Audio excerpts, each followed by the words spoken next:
My ex-fiance said, keep the ring. I'm marrying someone who can actually afford the wedding I deserve. The text came while I was installing a kitchen cabinet for a client. Daniel, I can't do this anymore. Keep the ring. I'm marrying someone who can actually afford the wedding I deserve. 3 years with Rebecca. 3 years of her comparing me to her friends' boyfriends who had corporate jobs while I ran my own handyman business. You work with your hands, she'd say with that tone, like I was doing something shameful. When are you going to get a real career? The someone she was marrying? Trevor, her coworker at the marketing firm. Guy drove a BMW, wore expensive suits, always talking about his salary and bonuses. Rebecca ate it up. Finally, a man who can provide for me properly. 2 weeks later, I got the wedding invitation. Rebecca Morgan and Trevor Collins request your presence. The venue caught my eye immediately. Sunset Ridge Manor. I knew that place well. 3 months ago, the previous owner had called me in a panic. The manor's electrical system was completely shot, plumbing was a disaster, and the roof was leaking in 6 places. Insurance company was threatening to drop coverage unless major repairs were completed immediately. The owner was desperate. Could I fix everything for $40,000? The work was worth $80,000 easy, but he was facing bankruptcy. I offered him a deal instead. I'll do all the repairs for free, plus I'll buy the property for $200,000 cash. He signed the papers that same day. I spent 2 months completely renovating that place. New electrical, updated plumbing, fixed the roof, restored the gardens. Then I hired Elena, a former event coordinator from the city, to run it as a wedding venue. We'd been quietly booking events for the past month. The day before Rebecca's wedding, Elena called me. Daniel, we have a situation. The bride is here for final walkthrough, and she's being absolutely horrible. She's yelling at our staff, demanding we change everything last minute, threatening to leave bad reviews if we don't accommodate her ridiculous requests. What kind of requests? She wants us to install different light fixtures by tomorrow. She's demanding we replant the garden because the flowers don't match her vision. And she just screamed at our caterer for 20 minutes because the napkins are ivory instead of cream. I drove over to check it out myself.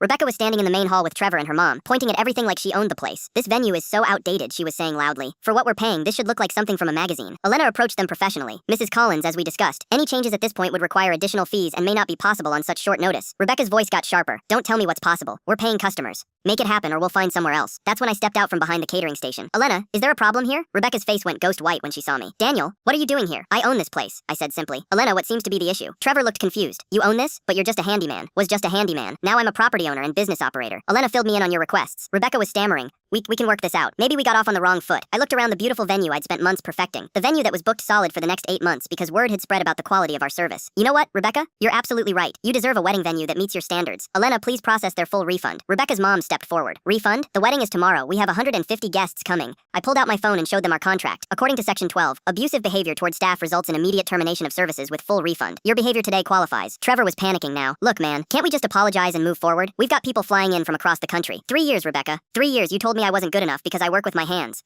Turns out these hands built the only venue in town, nice enough for your dream wedding. Rebecca was crying now. Daniel, please. I'm sorry about what I said before. I was just stressed about money in the future. I handed Elena the keys, processed their refund and escort them off the property. We have another wedding here Sunday, and I need to make sure everything's perfect for clients who actually appreciate quality service. As they walked toward the parking lot, I heard Trevor asking Rebecca how much the replacement venue was going to cost. Her response was priceless. I don't know. This was the only place in our budget that was actually nice. Elena texted me Monday morning. The couple getting married Sunday left the most amazing review. Said they've never seen such a beautiful venue with such professional service. Oh, and they mentioned they heard about us because some other couple's wedding fell through, and everyone was talking about how stunning this place is.